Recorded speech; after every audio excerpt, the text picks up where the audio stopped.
नमस्कार, आप देख रहे हैं SPN 9 न्यूज़ और मैं हूं आपके साथ मनीष कुमार सैनी। देश भर में 7 चरण में लोकसभा चुनाव जारी हैं। 5 चरण संपन्न होने के बाद शेष 2 चरण रह जाते हैं और 4 जून को नतीजे घोषित करेंगे कि देश का अगला प्रधानमंत्री कौन होगा।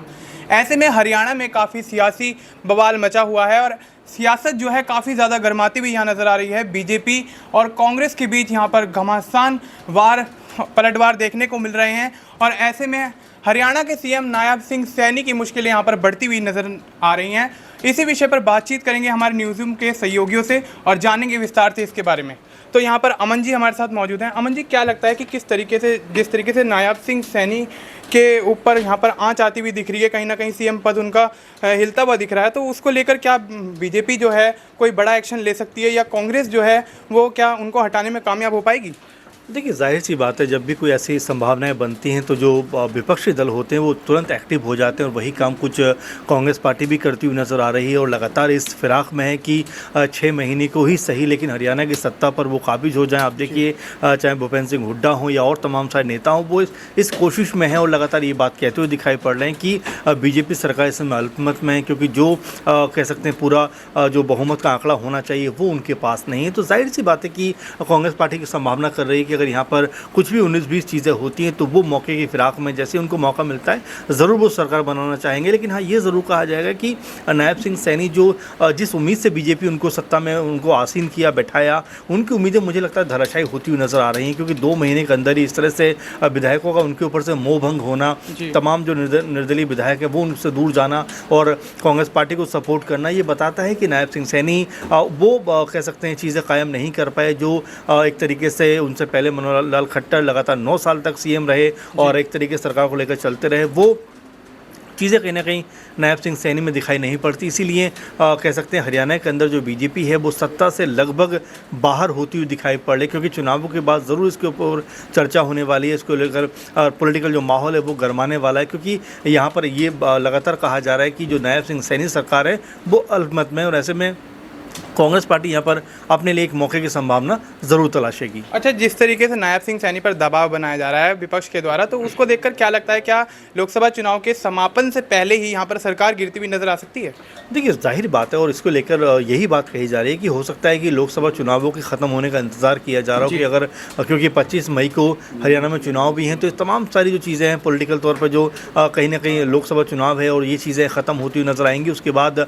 हो सकता है कि यहाँ पर हरियाणा में के अंदर एक बार फिर पॉलिटिकल खेल होता हुआ नजर आए। सत्ता में जो बैठी हुई सरकार है बीजेपी, एक बार फिर उसको जाना पड़े। तो अभी पॉलिटिकल खेल जो राजस्थान जो हरियाणा में है वो अभी काफ़ी कह सकते हैं बचा हुआ है। इसके बाद ज़रूर इसको लेकर कहा जा सकता है उथल पुथल वहाँ मचना बिल्कुल तय माना जा रहा है और यहाँ पर नायब सिंह सैनी को हो सकता है कि अपनी कुर्सी से भी हाथ धोना पड़ जाए। जी, तो देखिए अमन जी कहते हैं कि यहाँ पर जिस तरीके का सियासी समीकरण यहाँ पर बनता हुआ नजर आ रहा है, उसको देखते हुए कहीं ना कहीं नायब सिंह सैनी को भविष्य में अपनी कुर्सी से हाथ धोना पड़ सकता है। अगला सवाल अक्षय से लेंगे। अक्षय, जिस तरीके से नायब सिंह सैनी पर दबाव बनाया जा रहा है और तमाम जो कांग्रेस के नेता हैं वो ये ताल ठोकते हुए नजर आ रहे हैं, ये कहते हुए नजर आ रहे हैं कि कांग्रेस की सरकार बनना यहाँ पर लगभग तय है, तो आपका इस पर क्या कहना है? देखिए, बिल्कुल यहाँ पर अगर जो दावा कांग्रेस के द्वारा किया जा रहा है उसके अगर आधार यहाँ पर तलाशे जाएं तो आधार बेहद मजबूत यहाँ पर नजर आ रहे हैं। इसके कारण अगर देखें तो जिस प्रकार से प्रदेश में हरियाणा में भारतीय जनता पार्टी के खिलाफ एंटी इनकम्बेंसी है,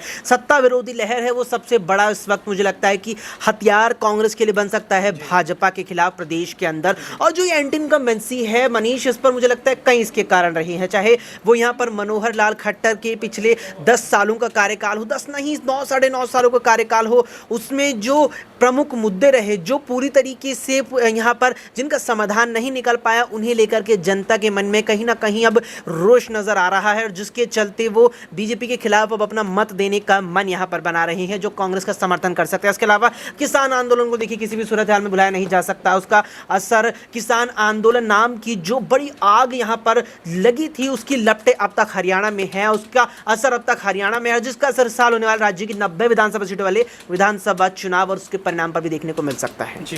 तो बहुत बहुत धन्यवाद। तो देखिए, अक्षय कहते हैं कि आने वाले समय में विधानसभा चुनाव पर भी ये लोकसभा चुनाव के अंदर जो सियासी उथल पुथल हरियाणा में चल रही है उसका प्रभाव कहीं ना कहीं पड़ता हुआ नजर आएगा। अगला सवाल शालिनी से लेंगे। शालिनी, क्या लगता है कि जिस तरीके से यहाँ पर लोकसभा चुनाव प्रभावित होता हुआ दिख रहा है हरियाणा में, तो उसका विधानसभा चुनाव पर कितना और क्या फर्क पड़ने वाला है? मनीष, जिस प्रकार से अभी देश भर में लोकसभा चुनाव चल रहे हैं, चुनाव का जो पर्व है वो चल रहा है, ऐसे में हरियाणा की बात अगर की जाए तो हरियाणा में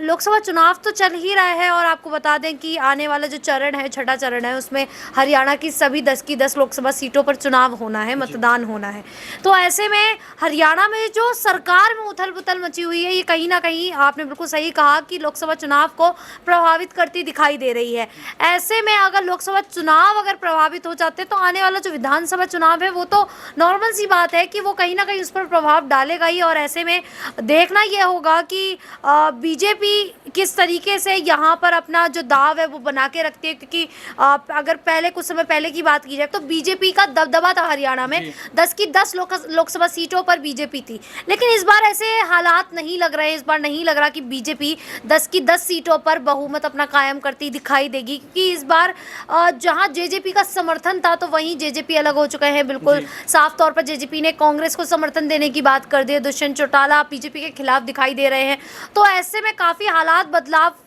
हालातों में जो बदलाव है वो देखने को मिला है। तो ये कहीं ना कहीं कह सकते हैं कि लोकसभा चुनाव जो है वो भी प्रभावित हुए हैं और आने वाले जो विधानसभा चुनाव है वो भी कहीं ना कहीं प्रभावित होते दिखाई देंगे। जी, तो दुष्यंत चौटाला की जो खिलाफत है उसके प्रभाव जो हैं कहीं ना कहीं बीजेपी पर यहाँ पर पड़ते हुए दिखते हुए नज़र आ रहे हैं। और ऐसे में कहीं ना कहीं देखा जाए तो यहाँ पे हरियाणा में सरकार जो है लगभग गिरने की कगार पर है। तो अगला सवाल हमारे सहयोगी दिनेश से लेंगे। दिनेश, क्या लगता है कि जिस तरीके से दुष्यंत चौटाला यहाँ पर बीजेपी से अलग हो गए हैं, जेजेपी अलग हो गई है, तो कहीं ना कहीं कांग्रेस के साथ आने की बात हो रही है, कांग्रेस के साथ सरकार बनाने की बात हो रही है, तो क्या बीजेपी की जो 10 लोकसभा सीटें हैं उसको कायम करने में, उसको हासिल करने में कामयाब यहाँ पर होती हुई दिखेगी? हाँ, देखिए यहाँ पर मनीष, देखा जाए तो जननायक जनता पार्टी इस वक्त जो है निर्णायक भूमिका में है, क्योंकि 2019 के विधानसभा चुनाव की बात करें और अब 2024 के लोकसभा चुनाव की बात करें, भारतीय जनता पार्टी उसी पायदान पर खड़ी नजर आ रही है जहां पर उनको सहयोगियों की आवश्यकता है। 19 के विधानसभा चुनाव में 40 सीटें हरियाणा में जीती थी। यहां पर भारतीय जनता पार्टी ने सरकार बनाने के लिए जो 40 विधायकों का जादुई आंकड़ा है उसको पार करने के लिए दुष्यंत सिंह चौटाला का सहयोग, समर्थन मांगा गया था और उसी के आधार पर 4.5 साल तक सरकार चलाई गई। अब दुष्यंत चौटाला ने जिस तरीके से सरकार से अलग होते ये पलटवार किया है कि हमारी पार्टी के गठबंधन से दूर होते ही भारतीय जनता पार्टी की सरकार 60 दिन भी नहीं चल पाई और जो बड़े बड़े वायदे करके यहां पर प्रधानमंत्री नरेंद्र मोदी सरकार बनाने में कामयाब हुए थे, उनकी सरकार अब धराशायी होती हुई नजर आ रही है। तो आने वाले वक्त में ये तस्वीरें और साफ हो जाएंगी। और जिस तरीके से मुझे लगता है कि यहाँ पर जो तमाम संगठन है उनमें जिस तरीके की भगदड़ मची हुई है, चाहे भारतीय जनता पार्टी की बात करें, जननायक जनता पार्टी की बात करें या फिर अन्य जो क्षेत्रीय दल है, वो भी कहीं ना कहीं इस वक्त जो है मुश्किल में नजर आ रहे हैं, क्योंकि तमाम राजनेता कहीं ना कहीं कांग्रेस पार्टी का रुख करते हुए नजर आ रहे हैं। चाहे प्रदेश संगठनों की बात करें, छोटी इकाइयों की बात करें, और किसान आंदोलन के साथ साथ बेरोजगारी का फैक्टर हरियाणा में बहुत मायने रखेगा, क्योंकि जबरदस्त एंटी इनकम्बेंसी मनोहर लाल खट्टर के खिलाफ यहां पर देखने को मिली और उस एंटी इनकम्बेंसी को कहीं ना कहीं यहां पर खत्म करने के लिए नायब सिंह सैनी को मुख्यमंत्री की कुर्सी पर बैठाया गया। लेकिन बहुत ही कम वक्त बचा जब तमाम निर्दलीय विधायकों ने यह फैसला कर लिया कि अब शायद बीजेपी के साथ चलकर आगे का रास्ता जो है आसान नहीं होने वाला है, इसलिए उन्होंने अपना रास्ता यहां से बदल लिया। तो देखिए, दिनेश का कहना है कि यहाँ पर बीजेपी ने अपना रास्ता बदल लिया है और कहीं ना कहीं देखा जाए तो हरियाणा में जो यहाँ पर सियासी गणित चल रहा है उसको देखते हुए कहीं ना कहीं बीजेपी की सरकार अब गिरना लगभग तय है। खैर, अब 25 जून की तारीख बताएगी कि यहाँ की जनता किसके लिए मताधिकार करती है और किसको अपनी सरकार में देखना पसंद करती है। तो और आने वाले 4 जून को परिणाम घोषित होने के बाद पूरा मामला यहाँ पर साफ होता हुआ दिखेगा। बाकी देश और दुनिया की तमाम बड़ी अपडेट्स के लिए आप देखते रहिए SPN9 न्यूज़। मिलते हैं आपसे अगले वीडियो में, तब तक के लिए नमस्कार।